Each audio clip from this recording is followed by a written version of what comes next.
Hello and welcome back to the Spring to Life podcast. I'm Caitlin, your host / hormone health coach, femme educator, Pilates instructor, and creator of the Spring to Life method. My goal is to promote feminine body independence and share stories of female resiliency to help you love your body more and unleash your inner superpower, your period. Now, for today's episode, I want to give a disclaimer because we are going to be discussing how learning about my cycle through syncing and charting has changed my relationship with food and body image.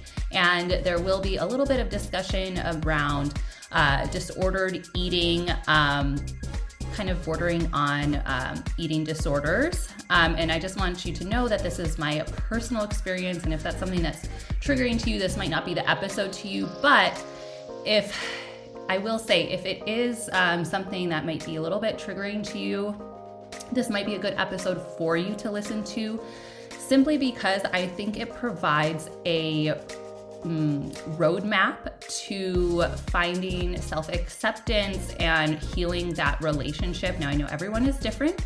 So again, this is just my experience, but this is how cycle charting has changed my relationship with food and body image.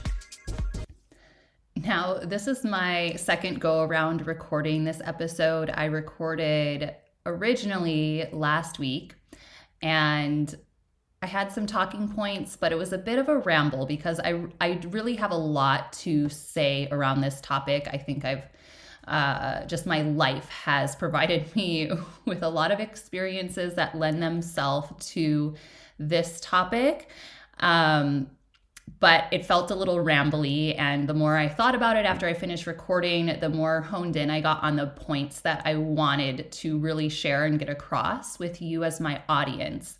So I'm going to just give you a brief history of my own experience with food and my body image, and then go into kind of three main takeaways that learning more about my cycle has given me and kind of provided me with the tools to be able to find deeper self-acceptance and release the hangups and the fixations that I've had around food and body image in the past.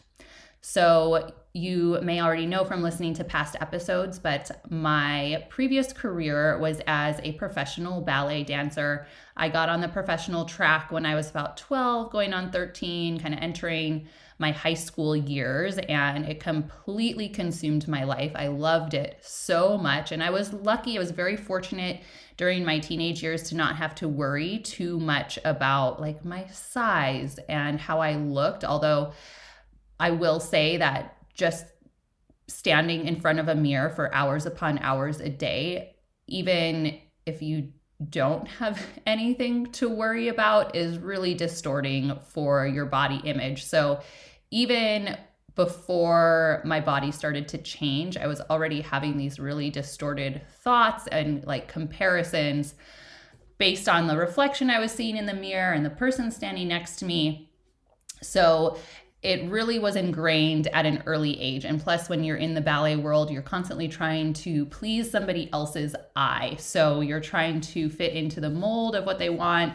So it's a constant battle. So by the time I really entered my professional track, I graduated high school a semester early in order to pursue my career in dance. And I joined the Joffrey Ballet in Chicago as a trainee. I was fortunate to be able to tour with them nationally in the production of Cinderella. And overall, it was a really great experience. But from that point, that was the point, I think, when I really started to develop some disordered eating habits, because I was on my own for the first time. I was in charge of feeding myself. I was given the freedom then to really start to explore how I wanted to feed myself. And that's not to say that I had a proper education around it. I was just kind of doing my own experimenting. And you can imagine that what was popular in culture was influential. So I'm 31 years old right now. So I'm a millennial. I grew up in the 90s and early 2000s with just that toxic diet culture that I'm sure a lot of you are familiar with. no carb, low fat, no fat, 100-calorie packs, like less is better. And I remember one book in particular being incredibly formative to my early perception of what it meant to be healthy and how I should be eating. And I read the book Skinny Bitch, which was really popular. And now I can look back and kind of think of it as vegan propaganda. And, you know, I'm not a proponent of a vegan diet. I know there are people that choose to do it for moral reasons. And, you know, if you want to make that work and you're going to get the appropriate amount of macros for yourself, then more power to you. But in general, especially knowing what I know now about women's health and the menstrual cycle and what our hormones need to be optimally performing, I am not a proponent of a vegan diet. Back then, I didn't understand all of those things. So I really jumped initially to cut dairy out of my diet. I was really restrictive about that. I will say that I do think I needed to take a break from it because just digestive wise, it was causing me some stomach upset. But with some retrospect, I can say that probably some emotional issues were also at play. So immediately cut out dairy. I really tried to limit animal products, meat specifically.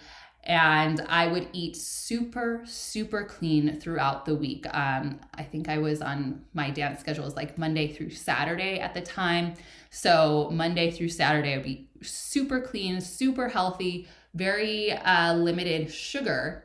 And then by the time I got to like Saturday afternoon when rehearsal let out, I would be famished. Probably because I wasn't getting enough protein throughout the week. And I had that was probably the start of my sugar craving era, which lasted a long time.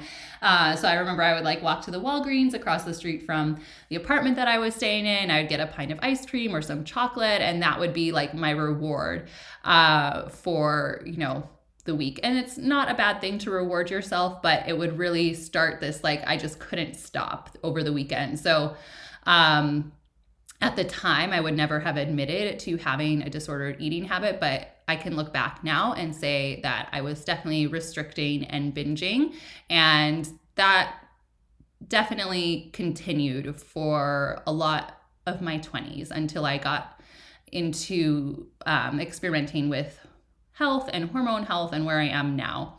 So my dance career took me from like 17 until 26. And that whole time I was just really confused about how I should be fueling my body, how to build lean muscle tone, and just had a really distorted body image of myself. And I also remember having these conflicting feelings of really wanting to be happy with my body and loving my body, but having all this external pressure of not being thin enough or not being fit enough or just not being good enough. And so it was really taxing mentally. And I've always loved food, and it just created this fixation. I was always thinking about what I was going to eat next, when I was going to eat it. And it was just like this constant loop in my head, which was really exhausting looking back. So around 26 is when I transitioned out of my ballet career. I did not immediately jump into my health coaching career. I had kind of this transition period where I tried out a corporate job. I started working in some fitness studios. I began to experiment a little bit with like more healthy eating, but I also was doing a lot of Trader Joe's shopping, like in the frozen section. And unfortunately, Trader Joe's has a lot of seed oils, which can be very pro-inflammatory, elevating the omega-6 ratio to omega-3s, which is not good. So that was at play. I also had a hormonal IUD during this period, and I just felt super inflamed, which was not doing me any favors in terms of my body image and like my self-worth and my self-confidence. I was very self-critical. Even the most like flippant, joking remarks from my boyfriend would like set me off because I just was so used to being in a hypercritical space from dance. It was very frustrating. So it wasn't until I discovered cycle syncing and I really started to dive into hormonal health that I started to see major shifts in how I felt about myself, my relationship with food, and also like how comfortable I felt in my skin. And it honestly was not even my main goal at the time. I had other health concerns that I was more honed in on fixing at the time. And so this kind of became a byproduct, but it is honestly one of the things that I'm most proud of now and really want to share with other women, because I know how consuming it can be to have that constant thought loop in your head of worrying what you look like, worrying what you're going to eat, worrying how you're going to exercise in order to compensate for what you ate. And these are just all unhealthy things that with a little bit of work and a little bit of education, we can really let go of to be able to freely live our lives and just have freedom around food. And this all plays into intuitive eating, which is such a buzzword, especially on social media these days. And I'll have to do a separate episode on intuitive eating because that's a whole other topic. But just know that all of the things that I'm talking about today are the building blocks for intuitively eating in the future. So let's get into the three main takeaways that I want to give you in terms of what cycle syncing and cycle charting can do for your relationship with food and body image. So the number one biggest thing was realizing and comprehending that I was not supposed to feel the same way every single day. When you understand that there are 4 different phases of the menstrual cycle, that your hormones are fluctuating like crazy the whole time. For instance, during your ovulatory phase, in a single day, your hormone levels can fluctuate 30 to 50%. That's huge. So to expect yourself to feel and look exactly the same every single day is just not realistic.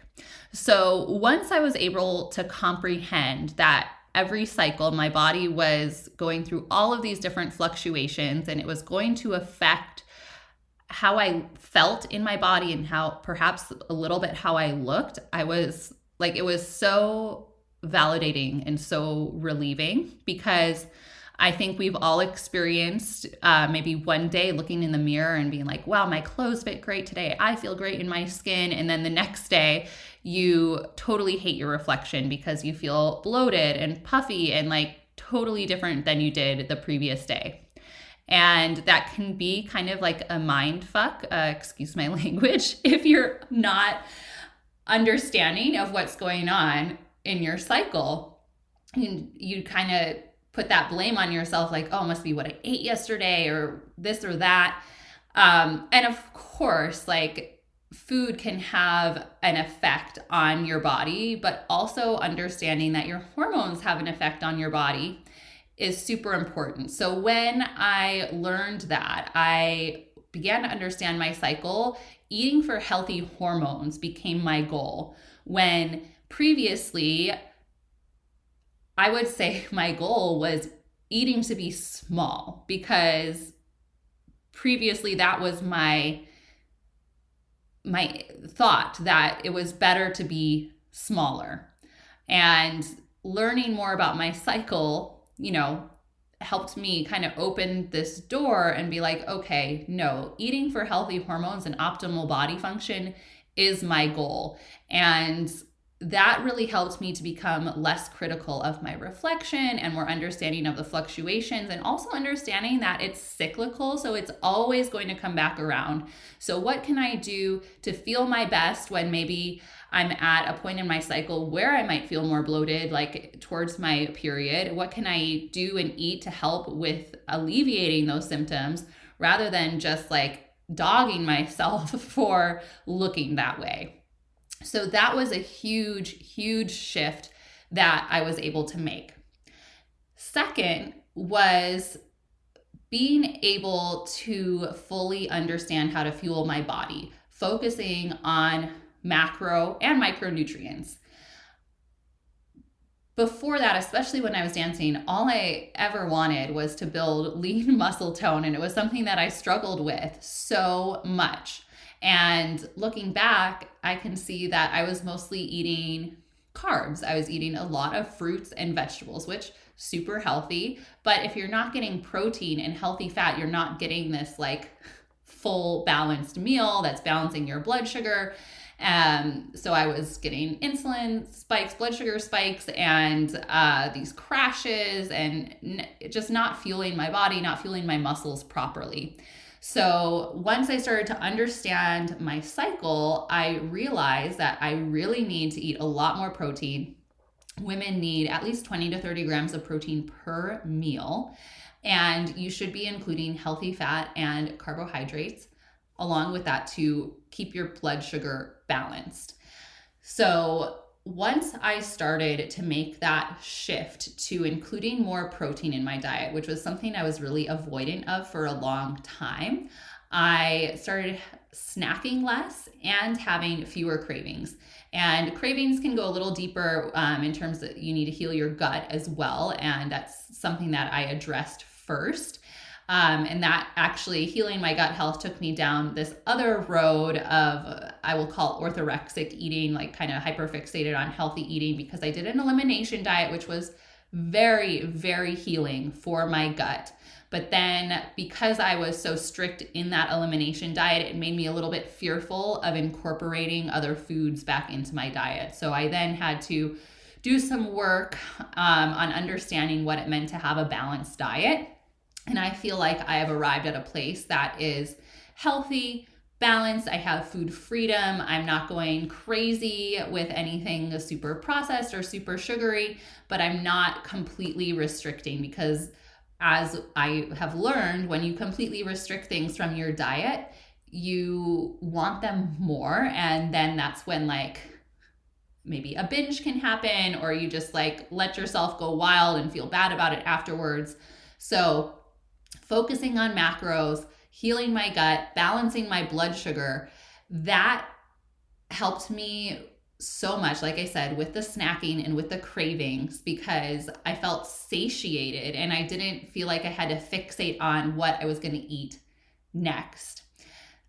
Which kind of lends itself to the third thing, is that now the fixation around food and body image is pretty much gone. I don't really have any more food rules aside from quality over quantity.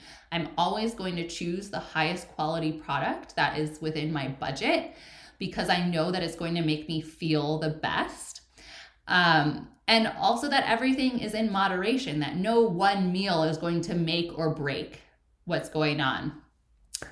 So these are the 3 ways that cycle syncing and cycle charting has changed my relationship with food and body image. I will say that Pilates has also been incredibly healing for me in terms of body image, especially coming from my dance background, where I was just staring at myself in the mirror in a leotard and tights for 6 to 8 hours a day, which was just, like I said, totally warping my perception of myself. The thing that I love so much about Pilates is that you are not staring at yourself in the mirror. It's about proprioception. It's about feeling your body in space and making those internal connections in how you move your body. And that was another place where I approached my Pilates certification, my Pilates education, just in a place of wanting to learn. I wasn't really going at it with, I want to heal my relationship with my body image. I honestly, at the time when I went into my certification, I had some injuries that I was trying to heal, but I was also still hoping that it was going to help me build lean muscle tone. Well, it did help me build lean muscle tone, but now I also feel so much more comfortable in my skin that I'm not hyper focused on that reflection in the mirror anymore. And it feels so good. So these are things that are available to all of us.